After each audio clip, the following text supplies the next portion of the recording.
on the cloud. And here we go.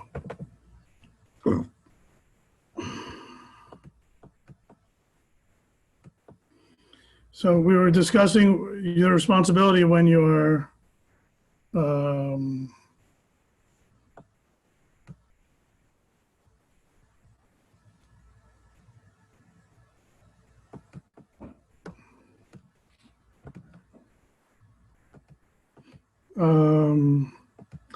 when your animal injures or if your property causes injury. And then we talked about if a human being injures. And we said that there's some additional stringencies in that when a human being injures someone else, there are 5 categories of payments. The injury itself, the pain, the medical bills, the respite, and any type of shame or embarrassment that's caused. Okay, Mishnah 3 in 8th chapter. Maket aviv et ima v'lo b'hem chabura. If a person struck his mother or father, God forbid, but does not cause a wound, right? So in other words, if you draw blood or cause an actual wound somewhere, then you're liable for the death penalty. So there would be no payment. Let's say you hit in a way that there is no wound that makes you liable for the death penalty. Or if you injure someone on Yom Kippur, Chaya b'kulad, you're liable for all 5 categories of damage. Achol b'eved ivri, if you wound a Jewish slave, Chaya b'kulad chutz min hashevet, then you're liable for all the categories except for shevet. Shevet is the work, the lost wages. Well, this Eved works for you, so there are no lost wages. Bizman shu shalo, so long as it's his Eved Ivri. If you wound a non-Jewish slave, you're liable, that belongs to someone else, you're liable for all the categories of damage because it's not your slave. Rabbi Yehuda says that slaves, because of their unfortunate situation, there is no compensation for boshet, for the embarrassment, for the indignity, because of their status in the world. Very interesting, the topic of what was Chazal's view of slavery. It's a topic that is very interesting, and that I believe Rabbi Jonathan Hirsch will be giving a shiur on in a couple of weeks from now.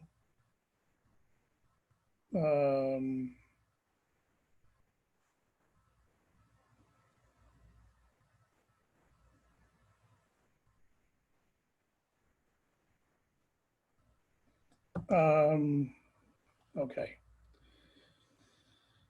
So that coming attractions, date to be determined. Okay. We talked about if somebody with diminished mental capacity is in charge of an animal that does damage, that continues in terms of the actual human to human damage as well. Mishnah number 4. Cheres shota v'katan p'giyatan ra'ah. Right? So generally it is a losing proposition. P'giyatan ra'ah, it doesn't bode you well if you have an altercation with an individual who's of diminished mental capacity. Because if you damage them, you're liable. But if they damage others, they're basically off the hook because they're not fully responsible for their actions. Ha'eved v'ha'isha p'giyatan ra'ah. Similarly, a run-in with a slave or a married woman is a losing proposition. It's always a losing proposition to get into an altercation. It is especially true in these cases. If you injure them, you're going to be liable.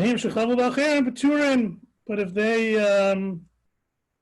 injure you, they're not going to be they're exempt from any payment. But it's possible that there's a debt that is owed, namely, if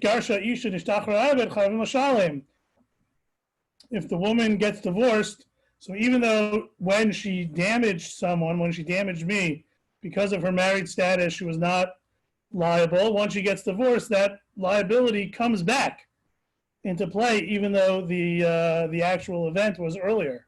Similarly, if a slave is freed, he becomes liable for the damage that he incurred even during his slavery.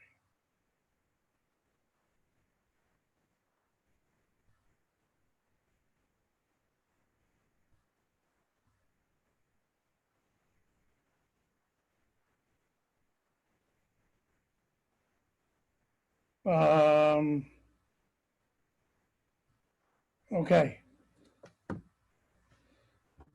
Now, mission number 5. Hamaka avav ima vasa ben chabura.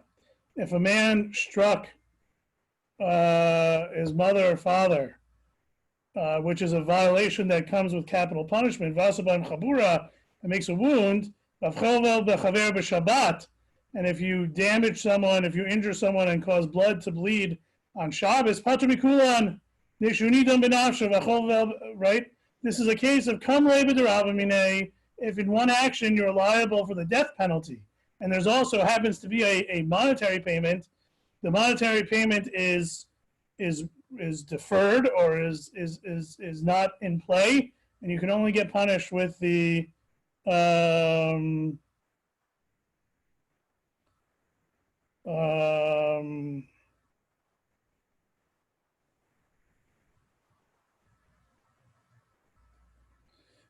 with all the other right. So if you damage someone on,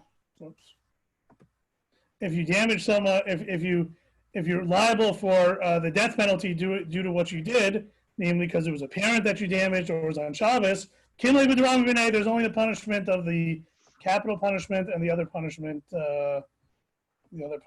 is set aside. Okay, we will stop there in terms of our Mishnayot learning. And today's topic, we will focus on the uniqueness of Tisha B'Av mourning, not M-O-U-R-N-I-N-G, although there are unique facets of that. We had a very interesting shiur last night from Rabbi Jonathan Hirsch on some of those topics, but we talked about the uniqueness of Tisha B'Av mourning, the AM, before Chatzot. Chatzot is about 1:30, give or take. So there's a unique status to Tisha B'Av mourning, and I'd like to explore that with you. That the dividing point being Chatzot, midday, approximately 1:30, because the days are longer. They go from they're more daytime hours than nighttime hours. So each halachic hour, shazmanit, is more than 60 minutes. So midday is about 1:25, 1:30, something like that. So the Ramah, Rav Moshe Isserles in Shulchan Aruch, Siman Taf Kuf Nun Daled, Sif Chaf Hey, Chaf Beis, maybe that says that there is an Isser Malacha. One should refrain from activities other than those related to Tisha B'Av. Now, again, it's not like a Shabbos Isser Malacha. You can drive, right? So if you're driving to shul or back, if you're going to shul, or whatever the case is, something that is Tisha B'Av related, you'd be allowed to do. But other types of malacha, right? Any type of making a living that's not, that's not required for one's livelihood, essential livelihood, right? It's not going to cause a huge loss. There's an Isser Malacha, a restriction, a customary restriction on work until Chatzot. Now you have to fast all day until nightfall, but the Isser Malacha, the custom of restricting work, labor, only continues until Chatzot. Similarly, in a later siman, Taf Kuf Nun Tet, we mentioned the fact that there's a custom to sit on the floor on Tisha B'Av, similar to a mourner over a lost close relative, right? Someone who's sitting Shiva, God forbid, sits on a low stool if they're able to. But that, whereas a mourner, anytime they are sitting Shiva, they sit on a low chair, morning or evening. On Tisha B'Av, when we model that behavior, we only do so, sit on the floor, until Chatzot. Tosfot and Tanit, page Daf Lamed Amud Aleph, mentions a practice that when Tisha B'Av falls on Thursday, like this year, by the way, a person's allowed to wash their clothes and get haircuts immediately after Chatzot, while the while the fast is still going on, as due to Kavod Shabbos. We actually don't paskin that way. But we do say that whereas normally we wait until the 10th of Av until after Chatzot, when Tisha B'Av falls out on Thursday, already Thursday night, one can wash their clothes, and if necessary, could get a haircut, preferably to wait till the next morning. But you certainly don't have to wait until Chatzot. But there is this idea of that even on Tisha B'Av itself, that Chatzot midday is a dividing line for matters. So why does the nature of Tisha B'Av change after Chatzot? So Soloveitchik points to a different Ramah in Tav Kuf Nun Zayin, where he notes their practice, and maybe we'll talk about this tomorrow in more detail. The additional stanza of the Amidah of Shmon Esrei is Nachem. In the bracha of Bonei Yerushalayim, we add the paragraph of Nachem, where we ask for consolation and comfort over the destruction of the temple, and we look forward to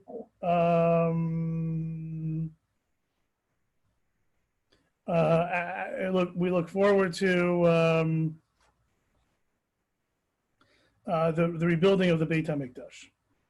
We say that at Mincha.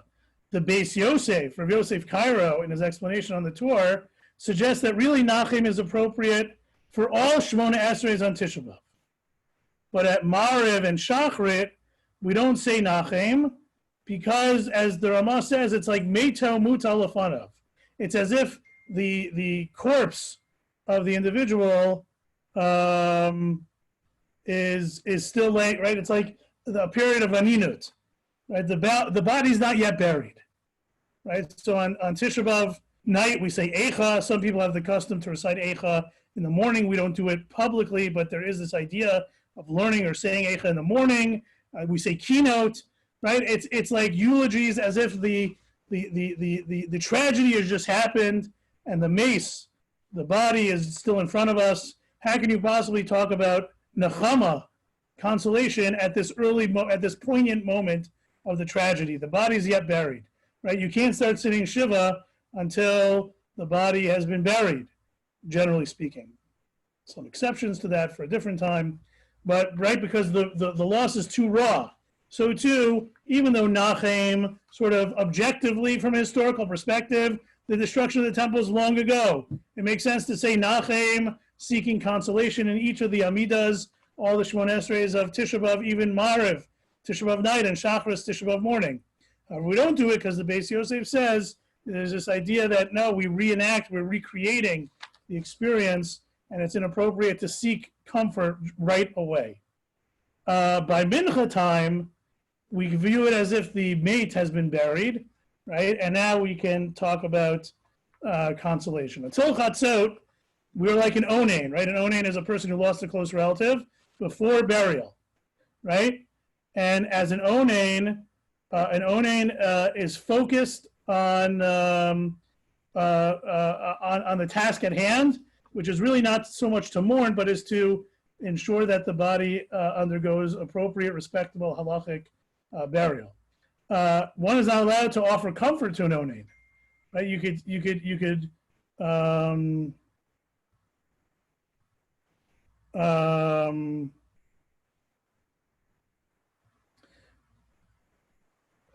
you're allowed to say, I'm sorry, I was sorry to hear the loss, but there is no comfort. You can't say Hamakom Yinachem Etchem to them.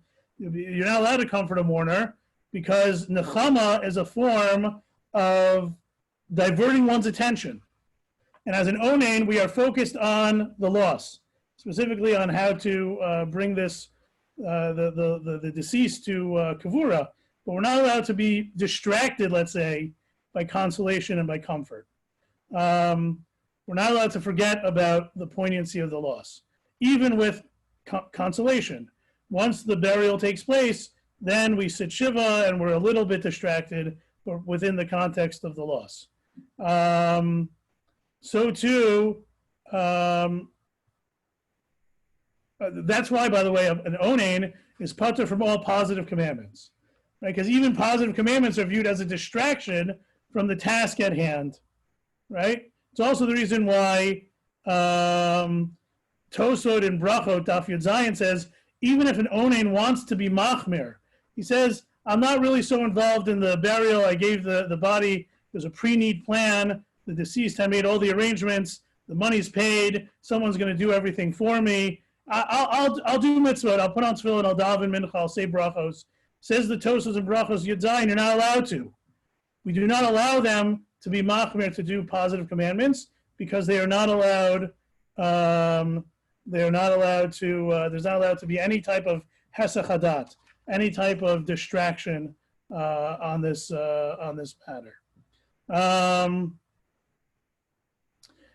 And what's true about a personal onain for a personal loss is true about the national process of mourning that takes place on Tisha B'Av.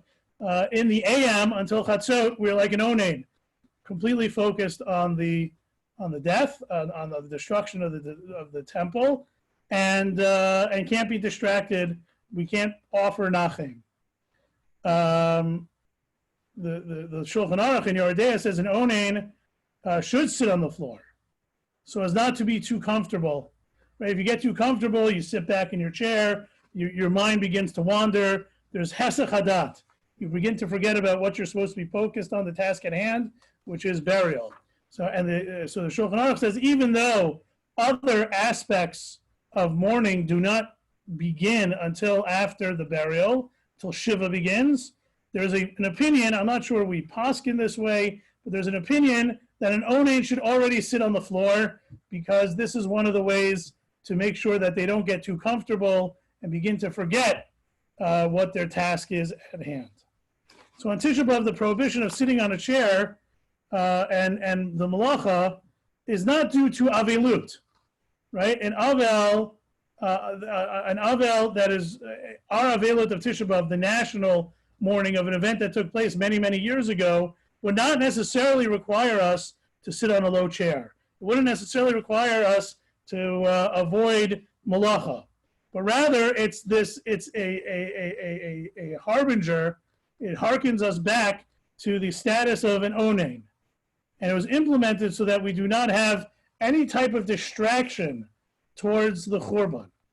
And that's why these rules of malacha, or isur malacha, and sitting on a regular chair apply only until chatzot. After chatzot, we are open and the possibility for nechama, for some sort of consolation begins. And therefore, we remove those customs that are reminiscent of aninut, of the period of time before the burial. After chatzot, the mate, quote unquote, has already been buried, and the nechama over the consolation over the destruction can begin, and distractions, some small distractions, are allowed. Distractions that shift our focus somewhat away from the destruction and move it towards the resilience of moving on, even with the tragedy. Shulchan Aruch notes that on Tisha B'Av, we neither recite Tachnun nor Slichot, because it is a moed, right? In Megillat Eicha, the prophet says, Kara Lai Moed. It's been singled out as a date on the calendar, Tisha B'Av, as a day for tragic events. But homiletically, we understand that Tisha B'Av will one day, based on the pasuk in Zechariah, based on the tradition that Mashiach is born on Tisha B'Av, there's this tradition that it will be a celebration, an appointed time to celebrate when the Beit HaMikdash is rebuilt. According to the Geonim, the original custom was to say slichot, and those slichot were then replaced by keynote. And in fact, some of the themes of keynote, I'm thinking about the 10 martyrs that we mentioned, are included in slichot, like we say on Yom Kippur, right? Arzei Halvanon it has the same themes and motif as Eila Ezkara. So there is this possibility of some slichot originally existing that were transformed into keynote. And even after keynote were established, they would still say slichot at mincha. That was a custom in the times of the Gaonim. The Gemara Megillah Daf Lamed Aleph Lamed Beis says, Abaye said that the minhag now is to read the chapter of that Chanan, which we read as the Torah reading for Tisha B'Av morning, Ki Toli Banim, which is a warning of the doom and gloom that Hashem promises should the Jews sin, implying that the minhag, the implication of that Gemara in Megillah is that the original minhag was something else. That the original minhag was to recite Vayichal, the custom of reciting the laning that we have for every public fast day in the morning and in the afternoon, just like we do on other fast days. That was the original practice on Tisha B'Av as well. But then over time, it was changed so that in the afternoon we recite the typical Torah reading for a public fast day, Vayichal, Parshat Ki Tisha. But in the morning, we say a unique Torah reading from Parshat V'Etchanan that talks about, or Devarim, excuse me, that refers to the destruction that can occur should the Jews sin. And Rav Soloveitchik explained that this is also makes sense according to our approach about the dividing line of Chatzot, because originally Slichot were only recited at Mincha because the focus of Slichot is forgiveness, which can only be brought out once our focus is shifted somewhat from the morning. And once we can shift our focus, once we can get out of our low chair, once we can do whatever necessary work is necessary, namely after Chatzot, then we can shift our focus from mourning the tragedy to seeking forgiveness, because obviously tragedy is intertwined with sin, and part of that process is to seek out forgiveness. But once we are allowed to shift our focus somewhat, we're allowed to have some hesach hadat, some degree of distraction, then it may be appropriate to say slichot. After chatzot, we can say slichot. It's already a time for nechama. There's no problem of a distraction of this nature, and that's why it's more typical of fast days in the afternoon. Now, we don't say slichot, but the idea that it's more typical of a fast day represents itself in the fact that we say the typical Torah reading of Vayichal in the afternoon, whereas in the morning we have a very unique Tisha B'Av reading that's focused on the destruction, focused on Churban, which is the Ki Tolid Banim. So again, there's this dividing line, whereas in the morning Tisha B'Av has very unique features related to Churban, related to being focused on the destruction, no time or space for consolation, sit on a low chair to focus on the task at hand. There are no a prohibition on malacha, a special Torah reading. Once you get to the afternoon, it becomes a little bit more typical of a public fast day, the reading of Vayichal, the possibility of slichot historically, even though we don't do that today. Moving on with our lives, even as we continue to mourn, we continue to fast, but we shift focus to what now? We do sleep. We read Vayichal. We get off our chairs, etc. So Chatzot is an important dividing line as we consider our Tisha B'Av experience, and we plan for it to spend the first half of the day as much as possible focused on the Churban, and the second half of the day acknowledging the Churban, but thinking about how we move on with resilience, even as the Churban continues to impact us. How do we move on from that? And hopefully, by doing that appropriately, we will transform fully Tisha B'Av into a moed, as the prophet promises, and as we even hint at, like I said, with the absence of slichot, the absence of tachlon. We don't say Avinu Malkeinu on Tisha B'Av, etc., to remind us that it's a moed, and hopefully it will be a moed of celebration very soon. Okay, we'll stop there. Everyone have a great day, and we will meet tomorrow. We may not, and I'll let you know about the rest of the week tomorrow. Take care. Bye bye.